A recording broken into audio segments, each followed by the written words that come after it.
Good morning, everybody. It's your cousin Rogan. I haven't checked in for a few days. I cut my hair. Gonna go looking for a job. Hopefully today. Um, it's raining at the moment. $24 left to feed myself for the next 7 or 8 days. And my roommates, all three of us, $24. It's fun. I mean, it's not boring. I'm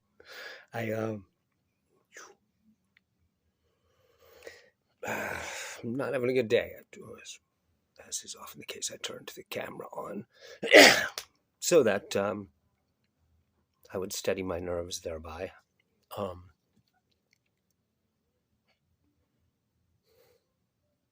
last couple of days I've been tracking and rabbit holing into the scandal surrounding the YouTuber MamaMax. If this is something you haven't been following, it's kind of hard to figure out where to start now because there's a couple of dozen YouTubers making videos about it and videos about the videos about it. But the point man in the entire mess seems to be a YouTuber named Lyrics or Lyrics. It's spelled Luhrix on his channel, but in the comments, most people are spelling it Lerix. I'm not sure why or how that got started. It's hard to even summarize what's going on with this. I've been watching videos about it for, I think, about 3 days. I must have put 10 hours into it by now. But the upshot is there's a YouTuber named MamaMax who has made his channel about crusading against pedophiles. All these guys censor themselves using that word. I don't know what YouTube's gonna. What are they gonna demonetize me? So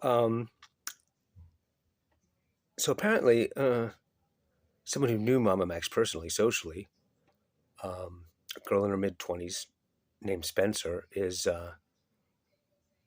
the lead accuser among some indeterminate, invisible number of accusers, claiming that what appears to be just sort of a random guy is the leader of a cult and claims he's a vampire and claims he's a werewolf and claims he's God, but it's not clear. There is a real guy. He seems barely aware that this is going on yet. I'd like to think he's getting a lawyer because he gets to sue the fuck out of these people for bad-mouthing him behind his back.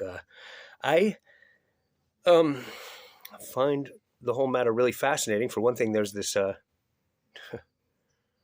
word hysteria has gone completely out of fashion in usage for being fairly correctly understood to be intrinsically misogynistic. But this is a hysterical thing going on with the accusations of rape and molestation and forced pregnancy, forced abortions.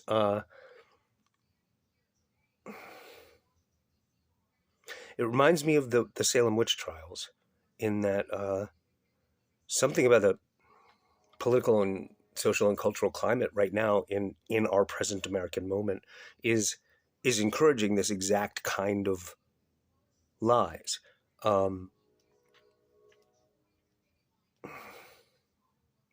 Someone close to me, I guess I'll say, someone close to me has made similar accusations against me recently, way behind my back. I'm not anywhere near what's going on.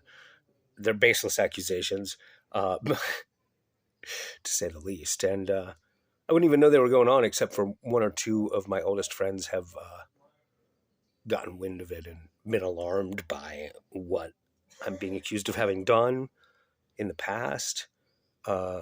This is also like the MamaMax kerfuffle. My own experience is in that the supposed things the hideous things I did date back to like 5-6 years ago. Like, it would be hard for anyone objectively examining the matter to take it seriously for that reason. And also the woman doing it is a little bit crazy and contradicting herself. We still have mutual friends. One or two people have I've had to cut loose for taking it seriously, unfortunately. But the accusations are, I don't even know if I'd call them accusations because they aren't coming for me. It's just somebody complaining about abuse in the distant past that never happened. So why is it that young American women right now are obsessed with abuse, with rape, with victimization, with forced pregnancy? The reasons are complicated, but man, it's all the same elements. And this MamaMax story and my own experience, they they are far from the only examples of this syndrome going on. And so while it's interesting in and of itself, the MamaMax scandal, I really think the reason I'm obsessed with it is I'm taking it personally. Um, I wish I had someone like Lyrics to crusade for me. Doesn't matter. It's not directly affecting me except for my reputation behind my back in a town where I no longer live. Uh,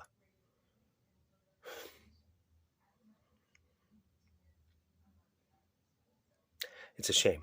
In any case, I recommend that you start tracking this now, though I'm not sure. It might be too late to enjoy it as entertainment. And, though, then again, there's definitely some shoes that haven't dropped yet. The guy who's being accused of being a vampire werewolf cult leader is named Camden Gerard Davis, and he has apparently only responded with one comment somewhere. Like either he isn't quite aware that there's a couple of thousand people online uh, making memes of him as the object of this Latter-day witch hunt. Uh, he hasn't turned up yet. Either he doesn't know the extent of the slander going on behind his back, or he has lawyered up and is coming for them. And so that shoe is definitely yet to drop. The shoe that is the man at the center of the kerfuffle.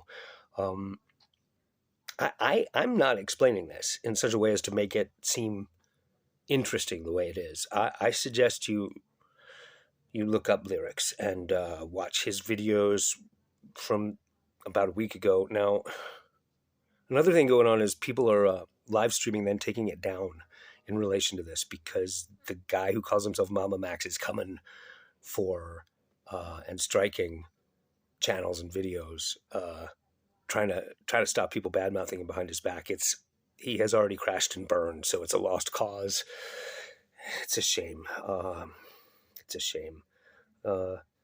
It's really hard for me not to assume the guy they're accusing of these things is completely innocent, though objectively, judging from what they're saying about him, seems like maybe he's something of an asshole. Has a boyfriend, he's young. These people were all like in their late teens when shit happened several years ago. So, yeah, I'm not doing a good job of explaining it.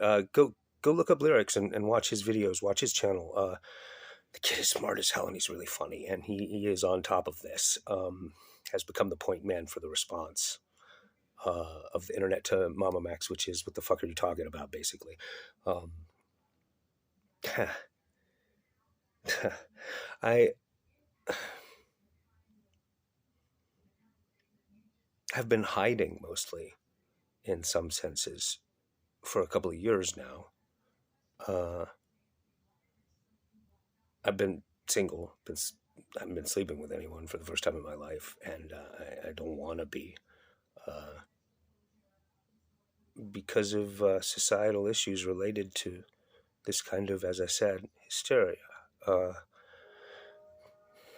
I just don't want to. I've been accused of really terrible things that I didn't do, and I would rather at least prove my own interest and engagement being what it actually is rather than what it's rumored to be by one person, uh, um, by just keeping my distance. It's pretty hard to claim. It's pretty hard to claim I am a serial abuser of women. There are no women here. Um,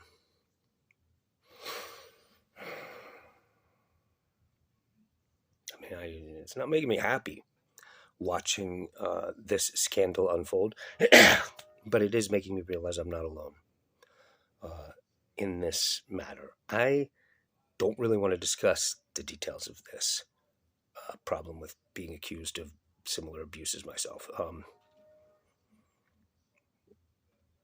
I would like to answer it with silence and just presenting myself as a guy who would never be that guy. Um, but maybe things are turning and changing, or starting to. Um, in any case, this MamaMax scandal, uh, I hope, is an indicator, a windsock, a canary in the mine, uh,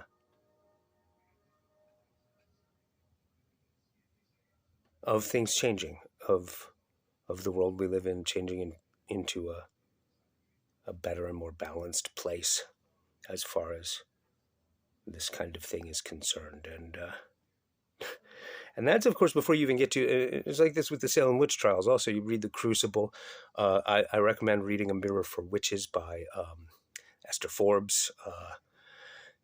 It's a really good novel nobody's read, but it's an entire subgenre. The movie Blood on Satan's Claw, about the hysteria of 18th century witches in New England. And one thing about that is, if there really was some kind of witch cult in New England in the 18th century, well, it's almost impossible to parse fact from fiction with the accounts, the transcripts, the accusations. This business with MamaMax and his cohorts here, this accuser named Spencer, it's similarly sad in that there seems to be a chance that something did happen there that does demand a legal response for moral and ethical reasons. There's no way to tell. There's no evidence. It's just, as far as I can tell, one person talking, maybe a couple of others. It's hard to get it straightened out. Like I said, I've been watching, I don't know, maybe 15 hours of this stuff I've watched now. Lyrics is going live, streaming live every night. It's weirdly cultish, actually, which is kind of funny and ironic. I feel like I'm a member of a cult and I cannot explain the dogma by just tracking and watching these videos a few YouTubers are making about this other YouTuber. Uh, hmm. Yeah, I recommend you look into it yourself. Look up Lyrics, look at his videos.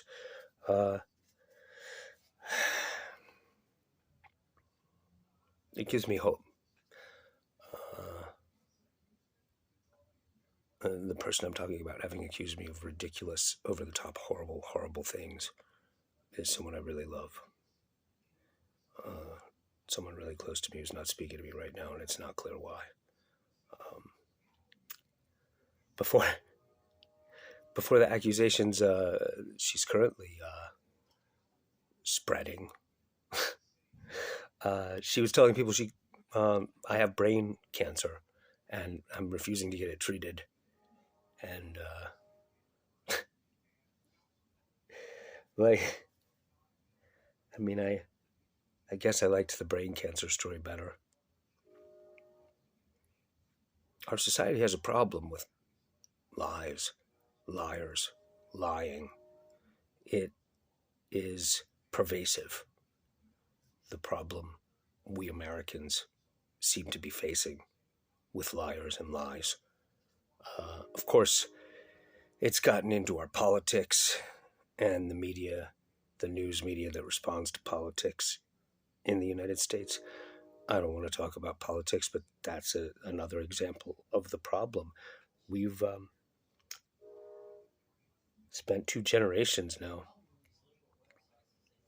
lying about so many things to ourselves and to each other.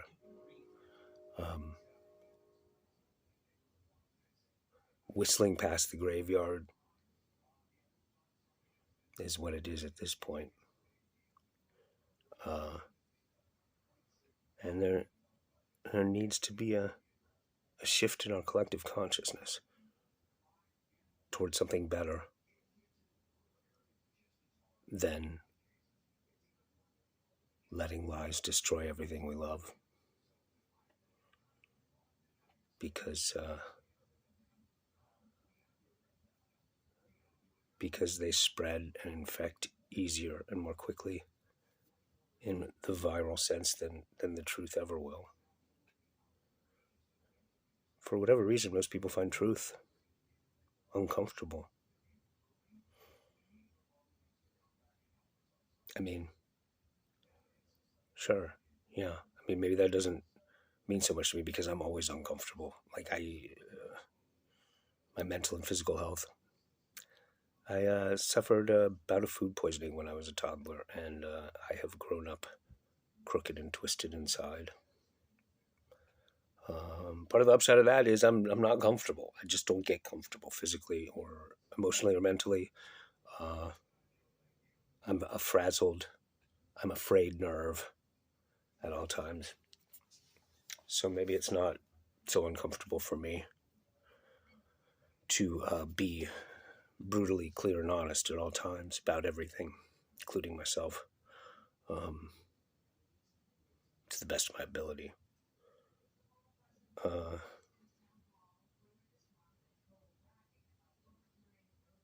I mean, it's in the nature of language itself that we are inaccurate when we speak. And so combating lies and lying liars is always going to be an ongoing struggle.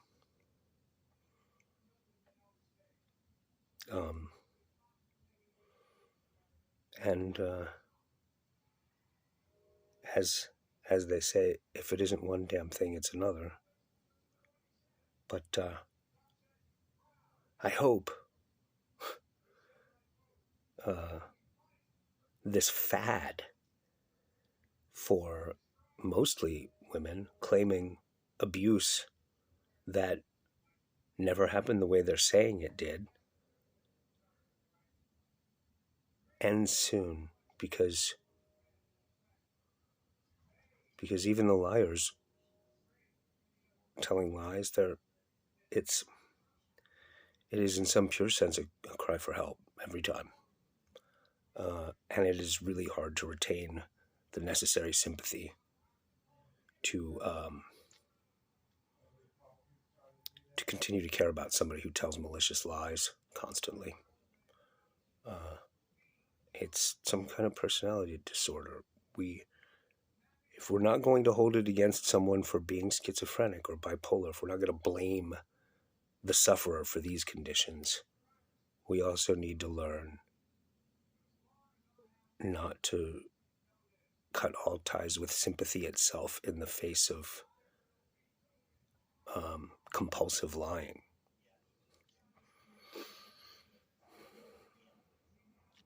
It's a developing story. Like I said, I recommend watching Lyrics' channel and his videos. The guy's a badass motherfucker. He's like 19 and he's sharp as hell. And he's doing great work.